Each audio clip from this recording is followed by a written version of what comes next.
Hello every one, ഏവർക്കും ഹാജാസ് ക്ലാസ്സസിന്റെ മെം സീരീസിലേക്ക് സ്വാഗതം.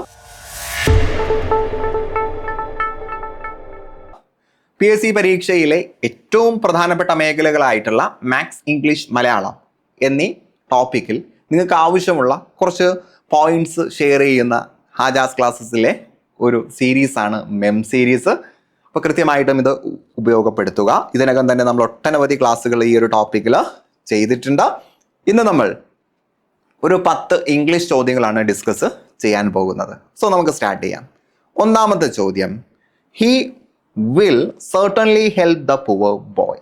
Change in to passive voice. ഇപ്പോൾ ഇവിടെ ഒരു ആക്റ്റീവ് വോയിസ് തന്നിട്ടുണ്ട്, അതിനെ പാസീവ് വോയിസ് ആക്കാനാണ്. ആക്റ്റീവ് വോയിസ് സബ്ജക്റ്റിന് പ്രാധാന്യമുള്ളതും പാസീവ് വോയിസ് സബ്ജക്റ്റിന് പ്രാധാന്യമില്ലാത്തതുമാണ്. അപ്പോൾ ആക്റ്റീവ് വോയിസ് പാസീവ് വോയിസ് ആക്കുമ്പോൾ നമ്മൾ ആദ്യം ചെയ്യേണ്ടത് സബ്ജക്റ്റിനെയും ഒബ്ജക്റ്റിനെയും അങ്ങോട്ടും ഇങ്ങോട്ടും മാറ്റുന്നു. ദ പുവർ എന്നുള്ളത് പാസീവ് വോയിസിൽ ആദ്യത്തിൽ ചെല്ലും, ഹി എന്നുള്ളത് അവിടെ അവസാനത്തിൽ ചെല്ലും. അവസാനത്തിൽ ചെയ്യുമ്പോൾ അത് പ്രൊനൗൺ ആയതുകൊണ്ട് ബൈ ഹിം ആകും, അല്ലേ? ബൈ ഹിം ആകും. അത് കറക്റ്റായിട്ട് വന്നിട്ടുണ്ട്, അല്ലെ? നമുക്ക് എപ്പോഴും ആ ഒരു വെർബിന്റെ ഭാഗമാണ് ചെക്ക് ചെയ്യുന്നത്.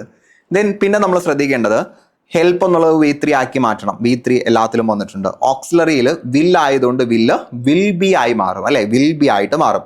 അപ്പോൾ വിൽ ബി ആയിട്ട് കറക്റ്റ് വന്നിട്ടുള്ളത് ഓപ്ഷൻ ബി മാത്രമാണ്. സോ ഓപ്ഷൻ ബി ആണ് ഉത്തരം. എപ്പോഴും നമ്മൾ വലിയ ഓപ്ഷൻസ് വരുമ്പോൾ ഇങ്ങനെ സ്പ്ലിറ്റ് ചെയ്ത് നോക്കിയാൽ പെട്ടെന്ന് കൺഫ്യൂഷൻ ഇല്ലാതെ ഉത്തരത്തിലേക്ക് എത്താൻ പറ്റും. സോ നമ്മുടെ ഉത്തരം ഓപ്ഷൻ ബി ആണ്. അടുത്തത്, വിച്ച് പാർട്ട് ഈസ് റോങ്? താഴെ തന്നിരിക്കുന്നതിൽ തെറ്റായിട്ടുള്ള ഭാഗം ഏത് എന്നുള്ളതാണ്. ഓഫ് ദ 2 അവിടെ തെറ്റൊന്നുമില്ല, തെറ്റ് വരാനൊന്നും ആയിട്ടില്ല, അല്ലെ? പെൻസ്, 2 പേനകളിൽ നിന്നും ദ റെഡ് ചുവന്ന നിറത്തിലുള്ളതാണ്. ദ റെഡ് വൺ ഈസ് ചുവന്ന നിറത്തിലുള്ളതാണ് ദ ബെസ്റ്റ് ഏറ്റവും മികച്ചത്. സോ ഇവിടെ കമ്പാരിസൺ ആണ് വന്നത്, അല്ലേ?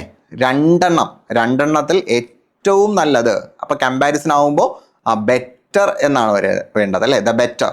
2 പേനകൾ തമ്മിൽ കമ്പയർ ചെയ്തതുകൊണ്ട് ദ ബെറ്റർ എന്നാണ് വരേണ്ടത് കേട്ടോ. ദ ബെറ്റർ എന്നാണ് വരേണ്ടത്. സെറ്റ് അല്ലേ? അപ്പൊ കമ്പാരിസൺ ആണ്. 2 പേനകൾ, ഇപ്പൊ 2 കാര്യങ്ങൾ വെച്ച് കമ്പയർ ചെയ്യുന്നതാണ്. അപ്പോൾ അവിടെ ദ ബെറ്റർ എന്നാണ് വരേണ്ടത്, ദ ബെസ്റ്റ് എന്നല്ല. ഓപ്ഷൻ ഡി ആണ് മിസ്റ്റേക്ക്. അടുത്ത ചോദ്യം, pick out the correctly spelled word. തന്നിരിക്കുന്നതിൽ കറക്റ്റ് സ്പെൽഡ് ആയിട്ടുള്ള വേർഡ് ഏതാണ് എന്ന് ചോദിച്ചാൽ അനസ്തേഷ്യ കേട്ടോ. അനസ്തേഷ്യ അറിയാലോ, അനസ്തേഷ്യ. ഓപ്ഷൻ എ ആണ്. ANAESTHESIA അനസ്തേഷ്യ ആണ് കറക്റ്റ്. പഠിച്ചു വെക്കണേ, സ്ഥിരം ചോദിക്കുന്നതാണ് കേട്ടോ. ഇവിടെ എന്തില്ല? എക്ക് ശേഷം ഇ ഇല്ല, ഇവിടെ എ ഇല്ല. അങ്ങനെ പല മിസ്റ്റേക്കുകളും തൊട്ട് മുന്നേ ഉള്ള ഇതിലുണ്ട്. അപ്പോൾ കൃത്യമായിട്ട് പഠിക്കുക. THESIA അവസാനിക്കുന്നത്. എല്ലാം കൃത്യമായിട്ടും നോക്കി വെച്ചേക്കുക. The idiom swan song. നമ്മൾ ആപ്ലൈ ചെയ്ത ക്ലാസ്സിൽ സ്വാൻ സോങ് ഒക്കെ നമ്മൾ പഠിച്ചിട്ടുണ്ടായിരുന്നു. സ്വാൻ സോങ് എന്ന് പറഞ്ഞാൽ the last performance of an artist or athlete. ഒരു കായിക താരത്തിൻ്റെ അല്ലെങ്കിൽ ഒരു കലാകാരന്റെ അവസാനത്തെ പെർഫോമൻസിനെയാണ് സ്വാൻ സോങ്. അപ്പോൾ ചില ആളുകൾ മരണപ്പെടുന്ന സമയത്ത് നമ്മൾ പറയാറുണ്ട് അദ്ദേഹത്തിന്റെ സ്വാൻ സോങ് അഥവാ അദ്ദേഹത്തിന്റെ ലാസ്റ്റ് പെർഫോമൻസ് ഇന്നതായിരുന്നു എന്ന രീതിയിൽ പറയാറുണ്ട്. സോ ഓപ്ഷൻ ബി ആണ് ഉത്തരം. Synonym of dismal. ഡിസ്മൽ എന്നതിന്റെ സിനോണിം എന്താണ്? ഡിസ്മൽ എന്ന് പറഞ്ഞാൽ ഗ്ലൂമി ആണ് കേട്ടോ. ഗ്ലൂമി എന്നുവെച്ചാൽ ഒരു മന്ദമായിട്ടുള്ള, ഒരു സന്തോഷമില്ലാത്ത, ഒരു മൂകമായിട്ടുള്ള അവസ്ഥ എന്ന അർത്ഥത്തിനാണ്. ബാക്കിയെല്ലാം അതിന്റെ ഓപ്പോസിറ്റ് ആണ്, അല്ലെ? ചിയർഫുൾ, ഹാപ്പി ഒക്കെ അതിന്റെ ഓപ്പോസിറ്റ് ആണ്. ഓപ്ഷൻ ഡി ആണ് അതിന്റെ പര്യായ പദമായിട്ട് വരുന്നത്. സിനോണിം എന്ന് പറഞ്ഞാൽ സമാന പദം അല്ലെങ്കിൽ പര്യായ പദമാണ്. അടുത്ത ചോദ്യം, pick out the one word for A secret arrangement. Secret arrangement, ഒരു രഹസ്യ സ്വഭാവമുള്ള കൂട്ടത്തെ നമ്മൾ എന്ത് പറയുന്നു? കൊല്യൂഷൻ. ഓപ്ഷൻ സി ആണ് കേട്ടോ. കൊല്യൂഷൻ എന്നാണ് പറയുന്നത് കേട്ടോ. സീക്രട്ട് അറേഞ്ച്മെന്റിനെ നമ്മൾ കൊല്യൂഷൻ എന്നാണ് പറയുന്നത്.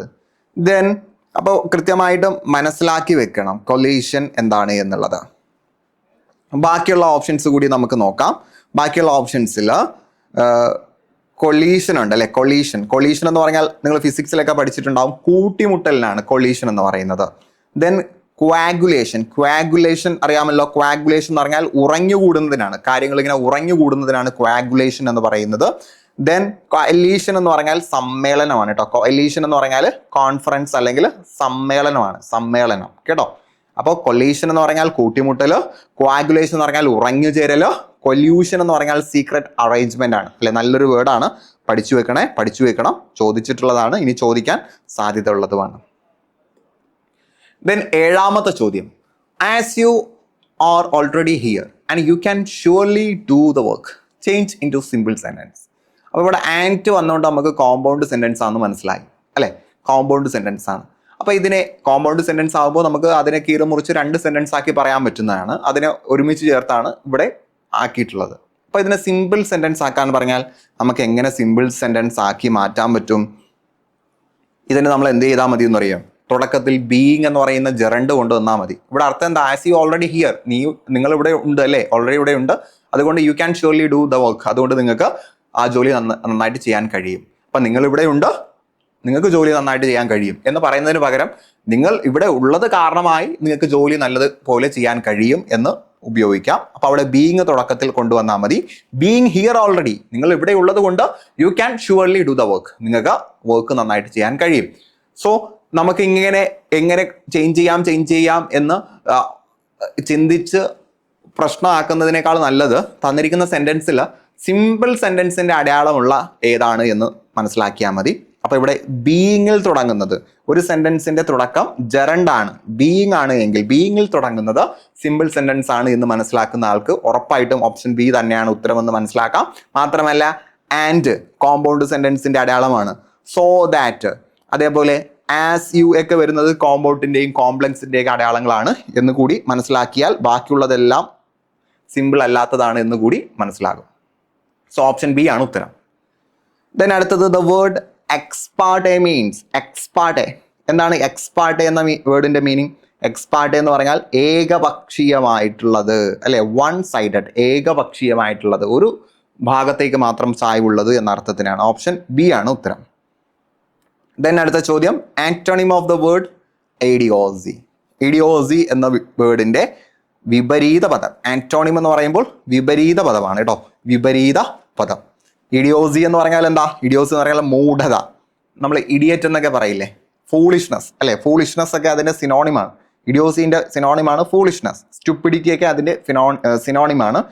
സാഗാസിറ്റി എന്ന് പറഞ്ഞാൽ ബുദ്ധി കൂർമ്മത, അതാണ് ഓപ്പോസിറ്റ്. അപ്പൊ ഇഡിയോസിറ്റി എന്ന് പറഞ്ഞാൽ ബുദ്ധി ഇല്ലാത്ത അവസ്ഥ, ഫൂളിഷ്നെസ്, വിഡ്ഢിത്തം, സ്റ്റുപ്പിഡിറ്റി ഒക്കെ അതിന്റെ സിനോണിമാണ്. ഓക്കെ അല്ലേ?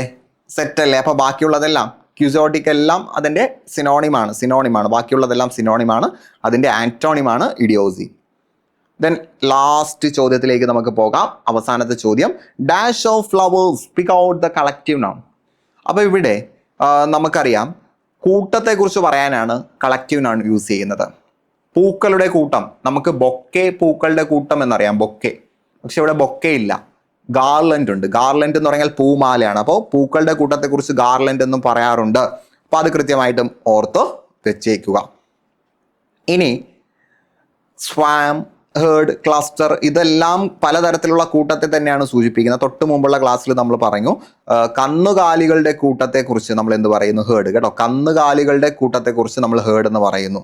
ദെൻ ക്ലസ്റ്റർ നമ്മൾ പഠിച്ചിട്ടുണ്ട് നമ്മുടെ ക്ലാസ്സിലൊക്കെ, നമ്മുടെ ആപ്പിലെ ക്ലാസ്സിലൊക്കെ നമ്മൾ ഇമേജ് കോഡ് വെച്ചൊക്കെ പഠിച്ച സാധനമാണ് ക്ലസ്റ്റർ. ഓർക്കുന്നുണ്ടോ? ക്ലസ്റ്റർ പല കൂട്ടങ്ങളെക്കുറിച്ച് നമ്മൾ ക്ലസ്റ്റർ എന്ന് പറയാറുണ്ട്.